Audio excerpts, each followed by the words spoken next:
வணக்கம். DSGS private limited companies discussion, psychology department discussion, all department conference meeting, studio discussion, question answers discussion, status discussion, doctor class discussion, okay information, okay Adishankara studio discussion, actress Trisha discussion. ஒரு டைரக்டராக நான் சொல்கிறது தெளிவாக நிதானமாக பொறுமையாக கேட்டுக்குங்க. அக்கௌண்ட்ஸை பொறுத்த வரைக்கும் என்ன விதமான ஸ்டேட்டஸு, என்ன விதமான மார்க்கெட்டு அப்படின்றது நான் உங்களுக்கு தெளிவாக சொல்கிறேன். ஓகே, ஆல்ரெடி 2-3 படம் ஃப்ளாப் ஆயிடுச்சு. அது இல்லாமல் இப்போ உங்களுக்கு மார்க்கெட்டு கிடையாது. அதனால் ஒரு படத்துக்கு உங்களுக்கு ஒரு 30 லட்சம், 40 லட்சம், 50 லட்சம் தான் தரதுன்றது தான் தோதாகும். அதுவும் அந்த படப்பிடிப்பு எல்லாம் முடிஞ்சு திரைப்படமானது திரையரங்குக்கு வந்ததுக்கப்புறம் கேஷ் இருக்கிறப்ப தான் அந்த கேஷும் உங்களுக்கு வழங்கப்படும்.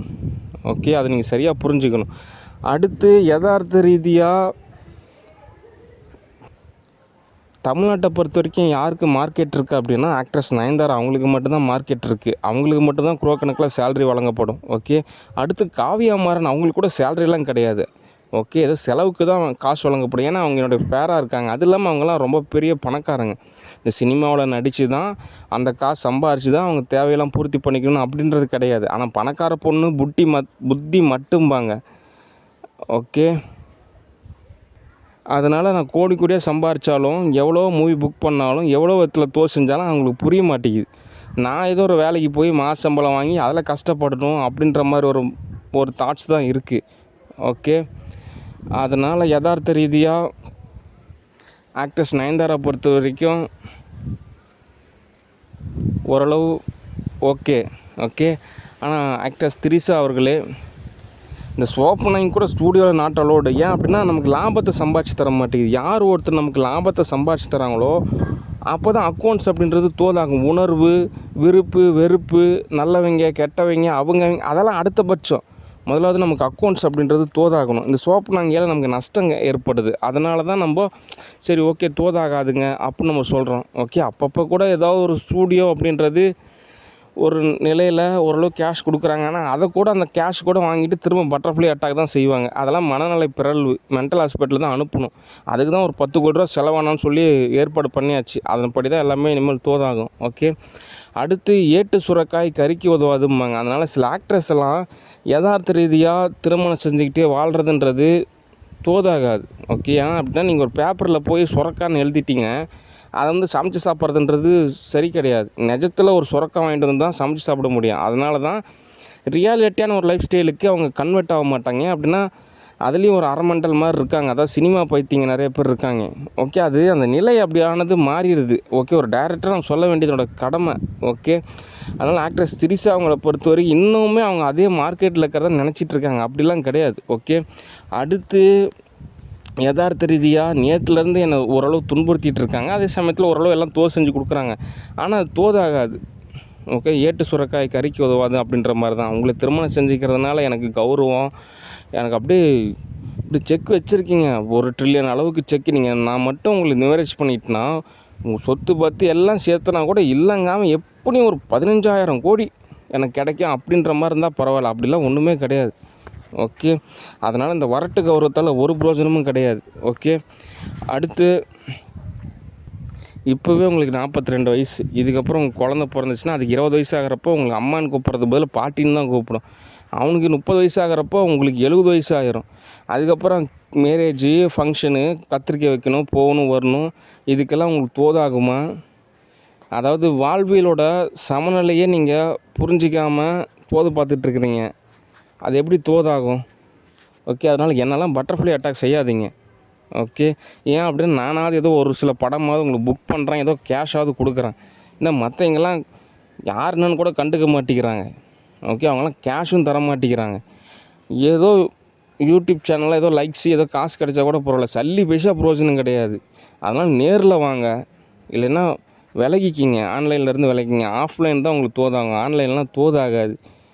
ஓகே, அதனால் சலுப்பு சங்கடம் தேவை கிடையாது. நான் உங்களுக்கு தெளிவாக சொல்கிறேன் ஒரு டைரக்டராக, இதுதாங்க சுச்சுவேஷனு. நீங்கள் எதுவும் நினச்சிக்காதீங்க. உங்களுக்கான மார்க்கெட் இவ்வளோ தான், உங்களுக்கான சேலரி இவ்வளோ தான். உங்களுக்கெல்லாம் மூவியில் புக் பண்ணால் நீங்கள் நேரில் தான் வரணும். உங்களுக்கு ரியாலிட்டி லைஃப் ஸ்டைலெலாம் ஒத்து வருமா அப்படின்றத பாருங்கள். ஏன் அப்படின்னா நீங்கள் ஒரு வேறு விதமான ஒரு நிலையிலே இருப்பீங்க. ஆனால் அப்படி கிடையாது ரியாலிட்டி லைஃப் ஸ்டைலு. அதெல்லாம் பாருங்கள். பட்டர்ஃப்ளை அட்டாக் செய்யாதீங்க. ஓகே, நானாக தோதாகிறப்போ உங்களுக்கு கூப்பிட்றேன். மற்றபடி சொல்லப்போனால் ஒரு டைம் பாஸ் தான்.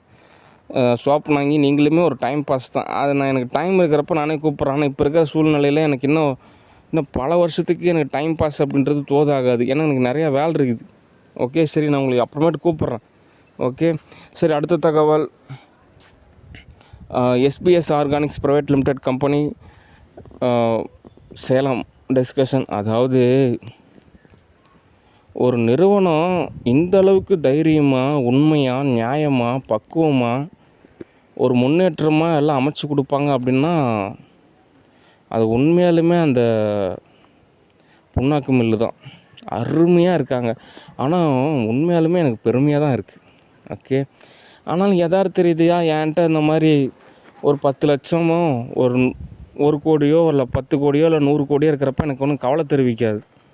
ஓகே, பணம் கட்டுக்கட்டாக இருக்கிறப்ப எனக்கு ஒன்றும் சரி ஓகே அப்படின்ற மாதிரி தான் இருக்கும். ஓகே, நானே சம்பளத்துக்கும் அங்கேயும் இங்கேயும் போராடுற மாதிரி இருக்கிறனால உங்களுடைய பாராட்டு, உங்களுடைய பெருமை, நீங்கள் எனக்கு தோல் செஞ்சு கொடுக்குறது எல்லாமே எனக்கு ஒரு காணல் நீர் மாதிரி தான் தெரியுது. ஏன் அப்படின்னா என்னோடய பிரச்சனையே எனக்கு பெரும்பாடாக இருக்குது. ஓகே, ஆனாலுமே நான் உங்களுக்கு சொல்ல வேண்டிய தகவல் நான் சொல்கிறேன். ஓகே, என்ன படிப்படியான முன்னேற்றம் தான். அந்த பத்திரம் கிடச்சிச்சின்னா நான் அப்புறம் எனக்கு ஓரளவு நல்லா தோது பார்த்துக்குவேன். சரி, என்ன தகவல் மட்டும் சொல்கிறேன். நான் நிறைய நிலம் வாங்கலான் இருக்கேன். அந்த கம்பெனி சார்ந்து ஊருப்பட்ட நிலம் இருக்குது. இப்போயே நிலம் வாங்கி போட்டேன் அப்படின்னா ஃப்யூச்சரில் கம்பெனியெல்லாம் ஆரம்பிப்பேன். ஓகே, அப்போ நிறையா பேருக்கு வேலை இருக்குது. இங்கே என்ன கான்செப்ட்னு நிறைய பேர் அங்கே வேலையை விட்டு போகணும், நீங்கள் வேறு இடத்துக்கு போகணும்னு நினைக்கிறீங்க. அப்படி கிடையாது. எனக்கு நிறையா பேர் தேவைப்படுறாங்க. அதனால் புது புது இடத்துல நான் அந்த ஃபேக்ட்ரியை ஸ்டார்ட் பண்ண போகிறேன். அப்படின்றப்போ எனக்கு ஓரளவு ட்ரைனிங்கான இருந்த பர்சன்லாம் இருந்தாங்க அப்படின்னா அவங்களுக்கெல்லாம் அங்கே வேலை கொடுப்பேன். ஓகே, அதனால் யாருமே நான் வேலைக்கு வராதிங்க, உங்களுக்கு வேலை தேவைப்படாதுங்க, உங்களுக்கு தோதாகன்னு நான் சொல்ல போகிறதில்ல. ஏன்னா எனக்கு நிறையா பேர் தேவைப்படுறாங்க. ஓகே, அதனால் உங்களுக்குள்ளேயே ஒற்றுமையாக வேலை செய்யுங்க. அதே சமயத்தில் உங்களை டேமேஜ் பண்ணிக்காதீங்க. பக்தியாக இருக்கீங்க, பண்பாக இருக்கீங்க அப்படின்றதுக்காக உங்களை நீங்களே வருத்திக்காதீங்க. நல்லா சாப்பிடுங்க, நல்லா தூங்க, நல்லா ஆரோக்கியமாக இருங்க. ஏன்னா நிறைய இடத்துல நமக்கு வேலை இருக்குது. ஓகே, அடுத்து நிறைய லேண்டு வாங்க போகிறேன்.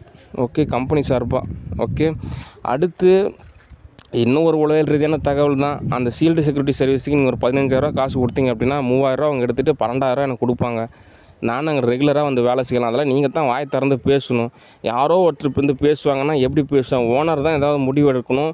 அவங்க சார்ந்தவங்க தான் ஏதாவது தீர்வு அப்படின்றப்ப தான் தோதாகும். அதனால் எனக்கு ஏதாவது ஒரு வேலை, ஏதாவது சம்பளம், ஏதாவது என்னோடய சூழ்நிலையெல்லாம் கொஞ்சம் சரி பண்ணி விட்டீங்க அப்படின்னா நானும் உங்களுக்கு தேவையான வசதி எல்லாமே செஞ்சு தருவேன். ஓகே, நான் எதுக்காக உங்களுக்காக இவ்வளோ யதார்த்தமாக பேசுகிறேன் அப்படின்னா அப்போ தான் புரியும். ஓகே, அதனால தான் நான் அப்படி சொல்கிறேன். அதனால் என்ன நீங்கள் ஓரளவு எல்லா விதத்துலேயும் எனக்கு ஓரளவு சமநிலை அப்படின்றப்போ உங்களுக்கு என்ன தேவையோ, உங்களுக்கு இஎஃப், பிஎஃப் என்னென்ன பெனிஃபிட் இருக்குது கார்ப்பரேட் கம்பெனியில் அது எல்லாமே நான் உங்களுக்கு அமைச்சு தருவேன். லீவு டேஸு, அது இதுன்னு கம்பேக்கு, அதுக்கப்புறம் இஎல்ஐ, என்னென்ன கார்ப்பரேட் கம்பெனியில் உங்களுக்கு என்ன, ஒரு ஐடி கம்பெனியில் உங்களுக்கு என்னென்ன வசதி இருக்கோ அந்த வசதி எல்லாமே நான் உங்களுக்கு அமைச்சு தருவேன். ஓகே, ஆனால் அந்த அளவுக்கு நீங்கள் என்ன கேர் செஞ்சுக்கணும். எனக்கு தேவையானது எல்லாமே தோதாகிறப்போ உங்களுக்கு தேவையானது எல்லாமே நான் உங்களுக்கு நல்ல வகையில் பயன்பாடாக அமைச்சு தருவேன். ஓகே, சரி, நான் உங்களுக்கு திரும்ப கூப்பிட்றேன். ஓகே, சரி. அடுத்த தகவல்,